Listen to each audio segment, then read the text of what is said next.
오늘은 조선시대 선비 김세준과 비구니 스님 묘옥 사이에 50여 년에 걸친 긴 인연 이야기입니다.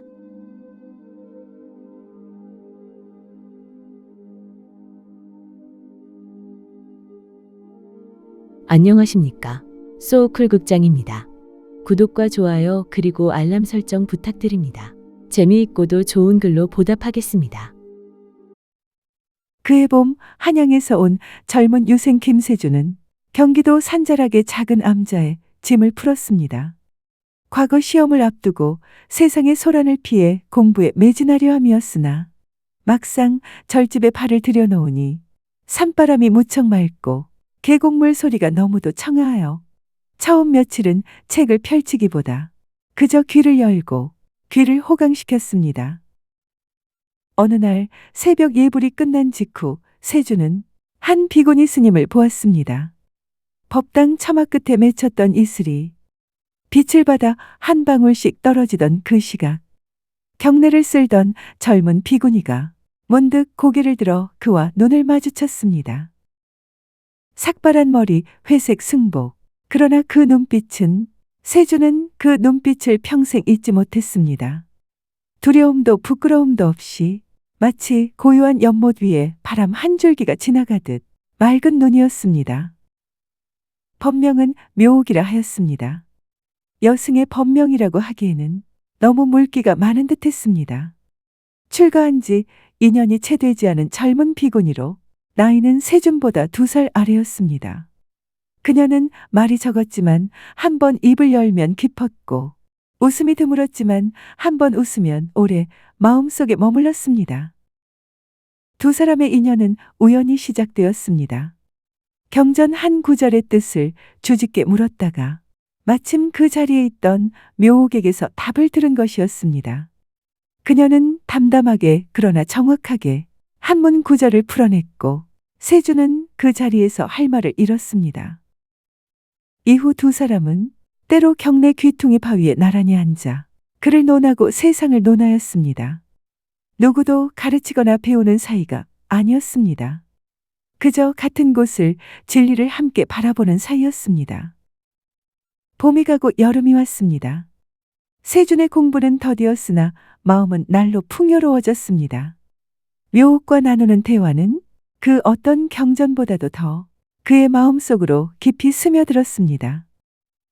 그녀가 장작을 패는 소리, 새벽마다 그녀가 치는 범종 소리, 그녀가 마당 모퉁이 능소화 아래 잠시 멈추어 서던 뒷모습, 세준은 그 모든 모습, 그 모든 소리를 가슴 깊이 새겼습니다. 사랑이라는 말을 쓰기도 두렵고 쓰지 않자니 억울한 그런 감정이었습니다. 묘옥 또한 마찬가지였습니다. 그녀는 내색하지 않았으나 세준이 경내에 없는 날이면 경을 읽다가 멈추는 일이 잦아졌고 그가 돌아오는 발소리를 들으면 자기도 모르게 자세를 가다듬었습니다. 출가의 순결서원이 흔들리는 것이 두려웠지만 그런 두려움조차 그를 생각할 때면 잠잠히 가라앉았습니다. 가을이 깊어지던 어느 날 한양에서 사람이 왔습니다. 세준의 아버지가 보낸 하인이었습니다. 이조판 서댁과 혼담이 이루어졌으니 속히 돌아오라는 엄명이었습니다. 열흘 동안 돌아가기를 미루었지만 부모의 명을 어떻게 어기나요? 세준은 결국 짐을 쌌습니다. 양반과 자제가 사찰에 머물며 비구니와 정을 나눈다는 소문이 한양까지 퍼져 이미 한 자락 돌고 있었고 마침내 그 소문이 부친의 귀에까지 닿은 것이었습니다. 떠나기로 작정한 전날 밤이었습니다. 세준은 달빛이 좋아 묘옥이 혼자 경을 읽고 있는 지장전 처마 아래로 갔습니다. 밝은 달 아래 두 사람은 한참을 말없이 앉아 있었습니다. 세준이 먼저 입을 열었습니다. 가야 하오. 묘옥은 고개를 끄덕였습니다. 그녀의 눈은 달빛을 받아 촉촉이 빛났으나 눈물은 흘리지 않았습니다. 가셔야지요. 묘옥 스님, 나는 선비님, 맹세의 말씀은 아무것도 하지 마세요. 어떻게 되던 결국은 죄를 짓게 될 겁니다. 그 한마디가 모든 것을 막았습니다. 세주는 그 뒤로 아무 말도 하지 못했습니다. 머무르다가는 영영 불효자가 될 것 같았습니다. 불효는 절대로 범해서는 안 되는 죄악이었습니다. 세주는 계획을 앞당기기로 했습니다. 그날 저녁 절을 떠나면서 세주는 일주문 어귀에서 한 번 뒤를 돌아보았습니다. 묘옥이 도량 한가운데에서 그를 보고 있었습니다. 그녀는 합장했고 세주는 그 모습을 평생의 그림으로 가슴에 걸어두었습니다. 세주는 돌아가 혼례를 올렸고 부친의 명을 따라 과거를 보고 과거에 급제하였습니다. 아내는 전형적인 조선 양반가의 여인이었습니다. 곱고 순한 여인이라 세준 앞에서 한 번도 고개를 들거나 말대꾸하지 않았습니다. 그러나 혼인한 지 3년 만에 아내는 아이를 낳다 세상을 떠났습니다. 아이도 따라갔습니다. 세주는 그 후 다시 혼인하지 않았습니다. 주변에서 재취를 권할 때마다 그는 웃음으로 물리쳤지만 자신도 이유를 명확히 말하지 못했습니다. 다만 가슴 한쪽에 오래된 자리가 있어 그곳에 다른 무언가를 들이기가 영 내키지 않았습니다. 묘옥은 그 절을 떠나 여러 선방을 돌면서 더욱 수행에 정진하였습니다. 해가 지나고 세월이 흐르면서 묘옥은 절의 주지가 되었고 비구니들 사이에서 계율이 엄하고 가르침이 깊다는 명성을 얻었습니다. 그러나 새벽 예불을 마치고 혼자 앉아있는 시간이면 그 옛날 절어기를 내려가던 젊은 선비의 뒷모습이 불현듯 떠오르곤 하였습니다.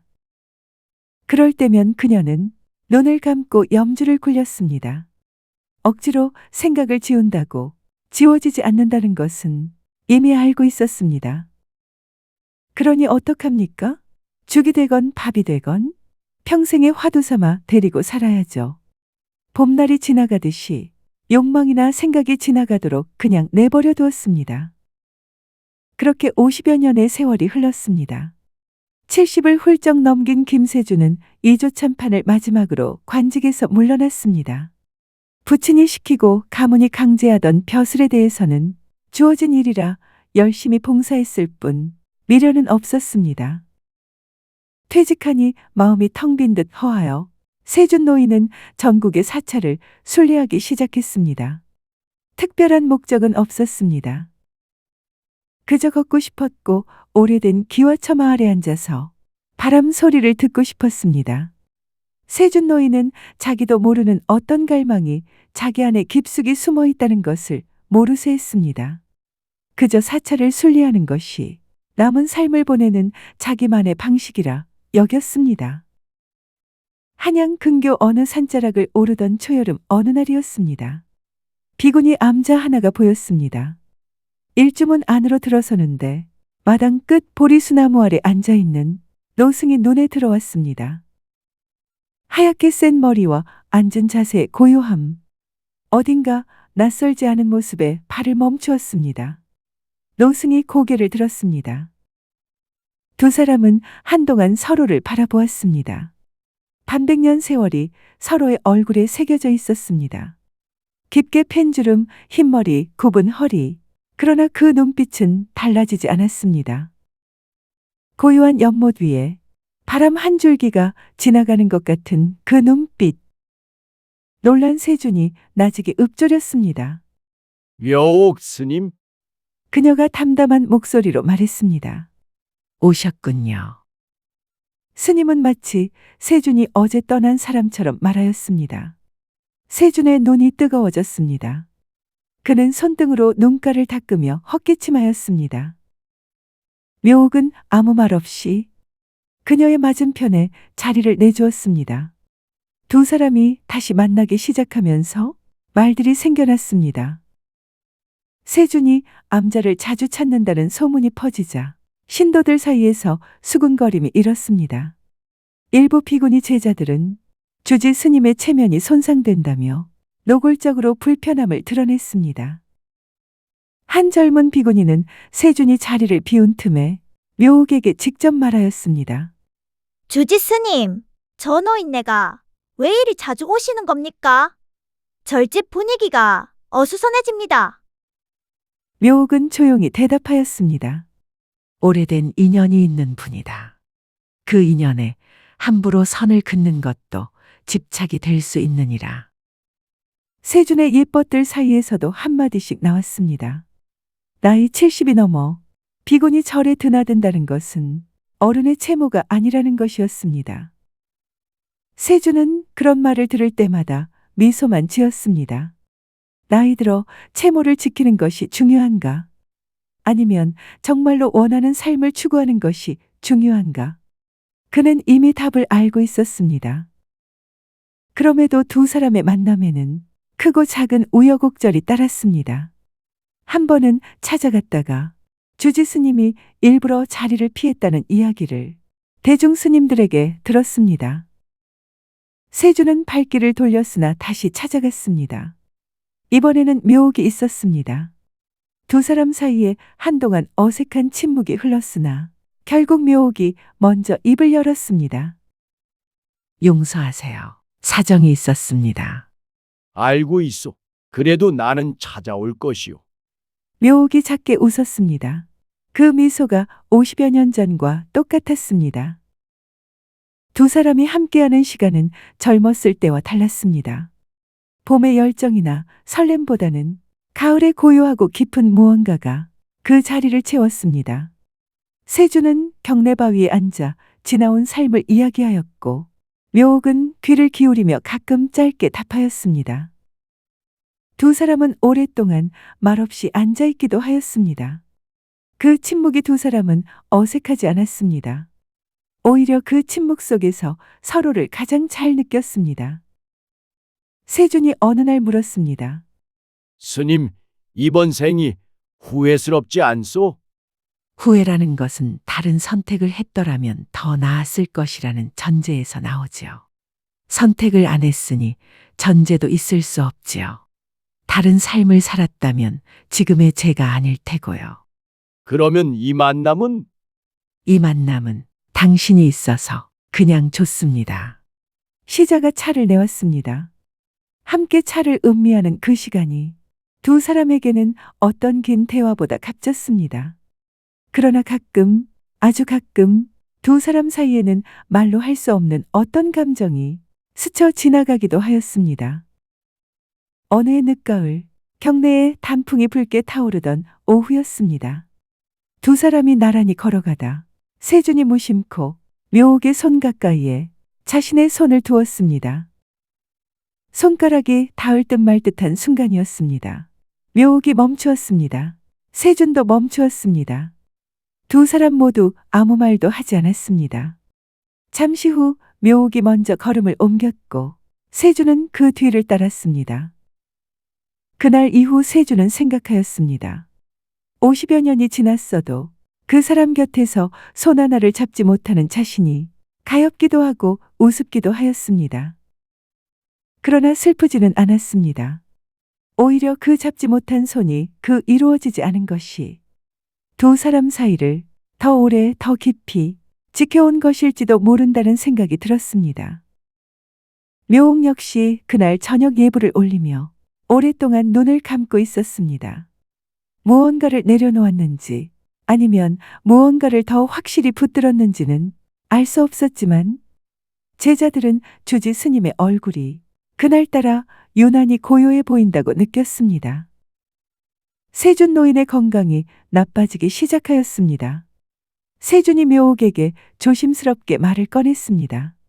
스님, 남은 시간이 많지 않을 것 같소이다. 묘옥이 찻잔을 내려놓았습니다. 편찮으십니까? 그렇소. 의원은 올겨울을 넘기기 쉽지 않을 것이라 하더이다. 묘옥이 잠시 눈을 감았습니다. 그래서 오늘 오신 겁니까? 세준은 천천히 고개를 끄덕였습니다. 살림을 같이 하면 어떻겠소? 남은 시간이 얼마 없다면 그 시간만큼은 그대 곁에 있고 싶소. 긴 침묵이 흘렀습니다. 마당에서 바람이 지나가고 처마 및 풍경이 낮게 울었습니다. 저를 떠날 수 없습니다. 묘옥이 세준 노인을 바라보았습니다. 어느 때보다도 그녀의 눈빛이 맑고 슬펐습니다. 세주는 그때 알았습니다. 자기를 사랑하지 않아서가 아니라 오히려 반대라는 것을. 그리고 그 결정이 얼마나 오래, 얼마나 깊이 그녀의 마음속에서 이루어진 것인가를. 알겠소. 그대가 곁에 있어 주어서 이번 생에 나는 참 좋았소. 묘옥이 고개를 숙였습니다. 그녀의 어깨가 미세하게 떨렸습니다. 세준이 낮게 거의 혼잣말처럼 중얼거렸습니다. 다음 생엔 부부가 되었으면 좋겠소. 묘옥은 그 말을 듣고 아무 말도 하지 않았습니다. 그러다가 천천히 미소를 지었습니다. 50여 년 전 새벽 처마 아래서 처음 보았던 그 미소가 아니라 그보다 훨씬 깊고 고요한 미소였습니다. 그러지요. 기대하고 있을게요. 그 한마디에 세주는 만족했습니다. 세주는 그의 겨울을 넘기지 못하였습니다. 그가 세상을 떠났다는 소식은 다음 해봄 암자에 당도하였습니다. 묘옥은 소식을 전하는 사람 앞에서 아무 말도 하지 않았습니다. 다만 법당으로 들어가 문을 닫고 밤새 나오지 않았습니다. 세준 노인이 세상을 버린 다음해 가을, 묘옥 비구니도 세상을 떠났습니다. 입적 직전 그녀가 마지막으로 한 말을 제자들은 오래도록 기억하였습니다. 참 좋은 인연이었느니라. 봄이면 꽃이 피고 가을이면 붉게 물들고 겨울이면 하얗게 덮이는 그 산은 변함없습니다. 두 사람이 나누었던 말들은 바람에 섞여 어디론가 흩어졌지만 나란히 앉아있던 바위와 앉아서 바라보던 그 산은 여전히 거기 있습니다. 부부 인연은 전생에 8,000겁의 인연이 쌓여야 현생에 가능하다고 합니다. 지금 어느 곳에선가 두 사람은 다시 만나서 인연을 쌓고 있을지도 모릅니다. 이번엔 다른 이름으로, 다른 신분으로 그렇게 노력하다 보면 언젠가는 만나겠죠. 소우쿨 극장입니다. 들어주셔서 고맙습니다. 구독과 좋아요 그리고 알람 설정 부탁드립니다. 재미있고도 좋은 글로 보답하겠습니다. 매주 화요일은 우리나라의 재미있는 옛날 이야기나 신화, 전설 등을 올리겠습니다. 고맙습니다. 다음에 만날 때까지 건강하시기를 기원합니다.